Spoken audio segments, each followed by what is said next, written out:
อารุณสวัสดิ์ยามเช้าเด้อจ้ะพี่น้องสบายดีเบิดทุกผู้ทุกคนเด้อพี่น้องจ้ะยินดีต้อนรับทุกช่องแม่น้องบอยตอนเช้าจ้าตื่นมาได้ยินเสียงลุงพรแคะแคะแคะ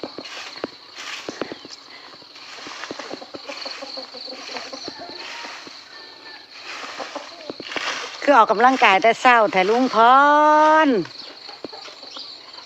สวัสดีพี่น้องปวดไว้มันนั่นเคลียร์พื้นที่มันเริ่มแห้งแล้วเนาะก็เคลียร์พื้นที่มองสินั่งเย็นแล้วบ้านนี่สิเริ่มเบิดฝนแล้วพี่น้อง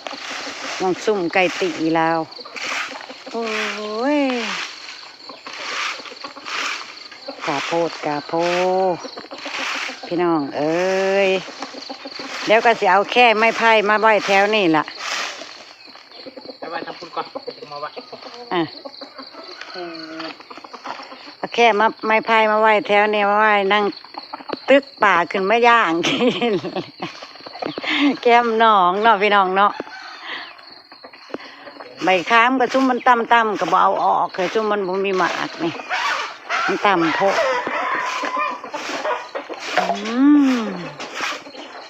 ว่างแล้วก็เฮ็ดไปน้ำบาดนี่เริ่มเคลียร์พื้นที่สถานที่ความจริงน่ะที่ประบัวน่ะกว้างได้พี่น้องหลายที่นะแต่พ่อแต่แม่ประบัวเพิ่นปลูกต้นไม้เห็นไหมเพิ่นปลูกไปทั่วทิพย์ทั่วแดนนะพี่น้องเพิ่นบ่ปลูกเป็นสัดเป็นส่วนเพิ่นอยากปลูกในใจเพิ่นก็ปลูกไปโลดมันเลยดูแคบเลยสิเฮ็ดหยังก็ยากไปเบิดมันพอดีกระเทินน่ะดิคันเสียวออกพัดเสียดายต้นไม้กับมันใหญ่แหละแบบนี้แล้วนี่ยังต้นคามนี่นะแล้วก็ปลูกไปทั่วของเราปลูกแล้วปลูกแบบว่าเป็นแถวเป็นแล้วไปนี่พี่น้องผู้เฒ่าเนาะเฒ่าแต่ข้าวตะกี้เพิ่นกะมองได้ว่างเพิ่นก็ปลูกใส่รถนะมันก็เลยเป็นอันว่าโอ้ยจะเป็นเจ้าคันอารมณ์ยามเศร้าคักเนาะโอ้ยมันก็เลยดูเป็นกว้างอยู่แต่ว่าแคบหาพื้นที่สิเฮ็ดหยังกะยากกันนี่พี่น้องดอกหวานหางจระเข้พี่น้องเป็นแบบนี้เนาะงามดีเป็นช่อแบบนี้เนาะหวานหางจระเข้อันนี้คือดอกเพิ่นว้าวงามนี่นะต้นอันนี้เขาว่าให้ตัดไปซ้ำไว้มันสิตายเลยนี่งัวกินหมดละงัวผัดหมักกินตัดไปซ้ำไว้ในแถวจะได้ได้ยังมันชูนพันเลยผมยังมาต้นตัดทิ้งพอละลายไปแล้วลุงพรเราเคลียร์หมักตาลสุกที่พันล่นลงมาเต็มพื้นพี่น้องช่วงนั้นนะมันช่วงฝนมันกวาดบ่ได้พี่น้อง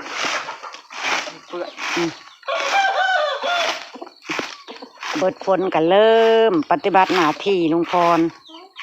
เคลียร์พื้นที่เดินโอ้บยันฮักเลยมากวดค่ะบวบไปกินบวบไวพี่น้องเอ้ยแก่เต็มกินไม่ไหวแล้วบวบประบัวอยู่ในไซก็มีเนาะที่กินทันเนาะแต่อยู่ในข่างเฮือนข่างตัวผู้น่ะก็ลายแหละบวบ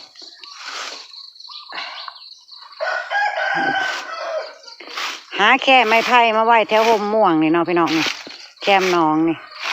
โอ้บรรยากาศได้เลยแหละเอาปลาขึ้นมาย่างตอนหน้าหนาว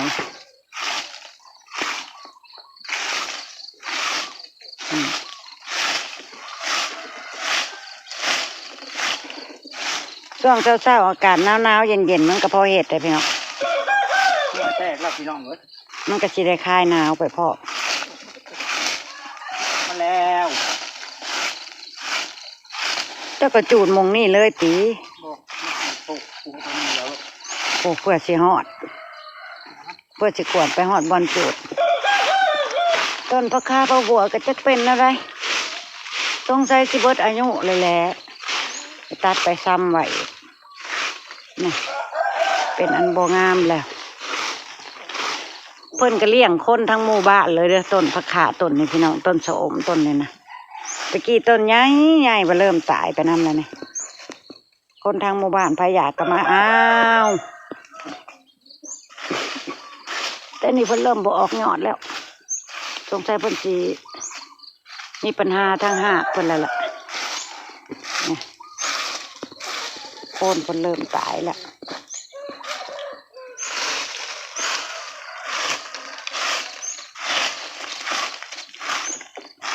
วันนี้ป้าบัวกับลุงพรจะไปไสเด้บ่ลุงพรบ่ได้ไปไสบ่มื้อนี้ โทรมากกับบริษัทเขาอยากตัดเข่าโทรทำก่อนทั้งหมด บ่ได้ไปไสเฮาก็กินข้าวเช้าแล้วเฮาก็ไปฟุดจิรออีกตีมื้ออื่นก็ไปฝากมื้ออื่นแล้วจังไปฝากให้แม่ลิงซะวันอาทิตย์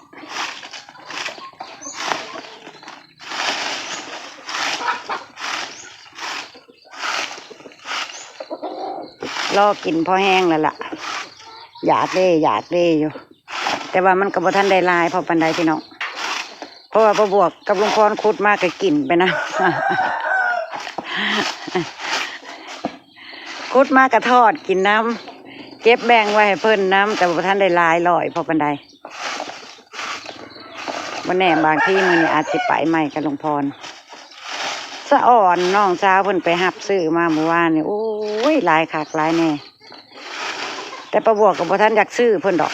ยังหาได้ก็อยากหาไปก่อนเนาะประหยัดงบไปนำซื้อเพิ่นก็ห่วยเปลืองค่ากับเขาวป้าบัวไปอีกชวนลุงพรไปคุดเบิ่งเองหั่นละเพื่อว่าได้จักร้อยพอได้มาตื้มแล้วก็มื้ออื่นก็ฝากไปเพิ่นโอ้มึงในพี่น้องมักตาลมันสุกมันหล่นลงมาน่ะป้าแต่นั้นมันกลิ่นบหวาดบไหวเนาะมีแต่ลูกตาล ลุงพรละกวดจูดเท่าจูดอุ้ยมายืนใกล้ลูกหมกตาลมันสิระเบิดจะประโบซะแล้ว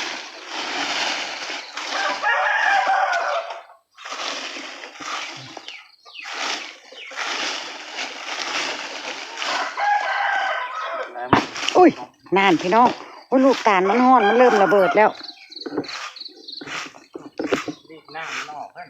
มันเริ่มอุ้ยนานอุ้ยเสียวอ่ะเสียวพี่น้องหอมเพิ่นใหม่แต่เพิ่นเริ่มใหม่แต่เพิ่นเริ่มมีกลิ่นหอมมาคล้ายๆกันมะพร้าวแล้วเนาะเผาใช่มะพร้าวเผาปลาควันของมงจงเจงลุงพรเราเห็ด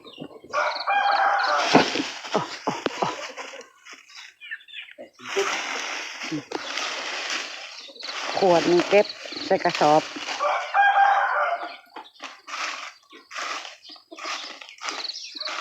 เก็บใส่กระสอบฝังดินขุดเลิกแล้วก็ฝังลงแดงดีมาก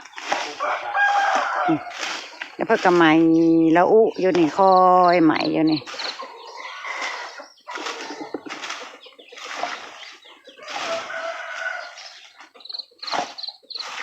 เขากับพระท่านพ่อเกี่ยวพระท่านได้มีเวียกยังเห็ดเขาประบุอาว่านที่ลังหมู่เด้พี่น้องแต่ของเงินคนอื่นเขาว่านก้อนนะเขากลางกะ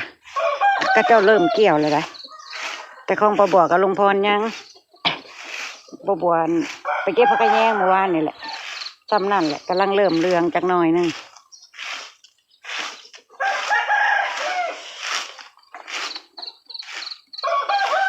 ควันมาแล้วพี่น้องเอ้ย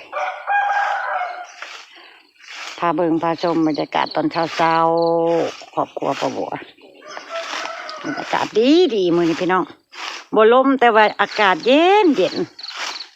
รู้สึกว่าเย็นตื่นมาเลย แต่ว่าบ่ลมจักและสวยไปเนาะ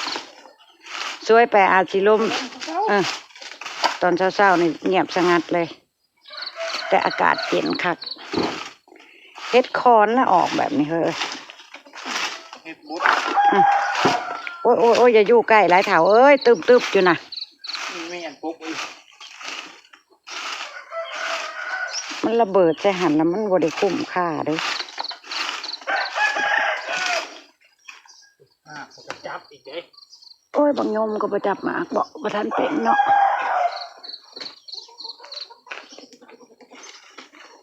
สาดขาดในเจ้าก็เอาไปจูดรถแล้วนี่แถวนี้นะเอาไว้ให้นะ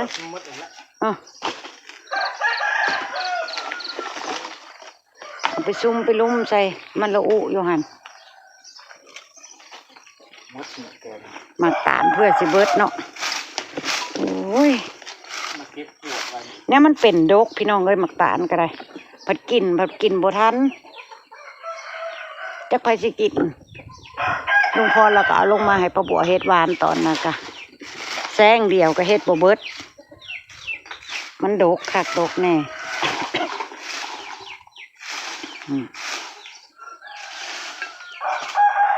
เสียพื้นที่เราโอ้ยหนาวเด้ป้าบัวใส่เสื้อแขนสั้นออกมาแต่เฮือนแล้วหนาว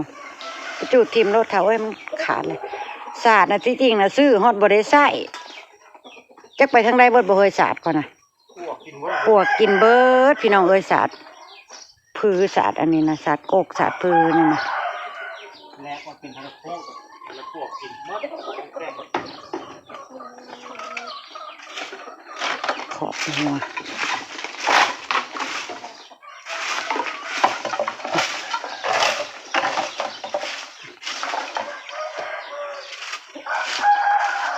ป้าบัวก็สิกลับไปหาเปิดห้านหน้าบ้านแล้วพี่น้องปล่อยให้ลุงพรเราทำความสะอาดหลังบ้านเราไปข้างหน้าบ้านยังข้างหน้าบ้านมือใดว่างเวียกก็สิได้ชวนลุงพรจัดต้นไม้หน้าบ้านใหม่อีกพี่น้อง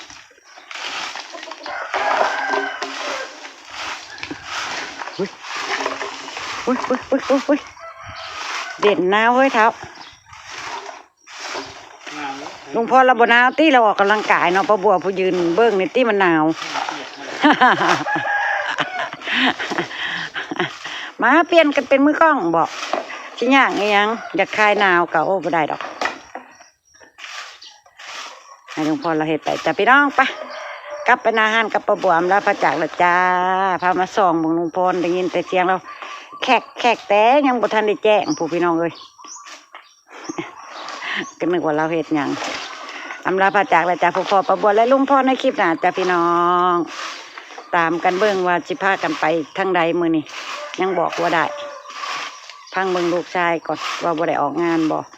ถ้าน้องบอยบ่ได้ออกงานก็สิได้ไปหาคุดจิโร่นั่นแหละเนาะ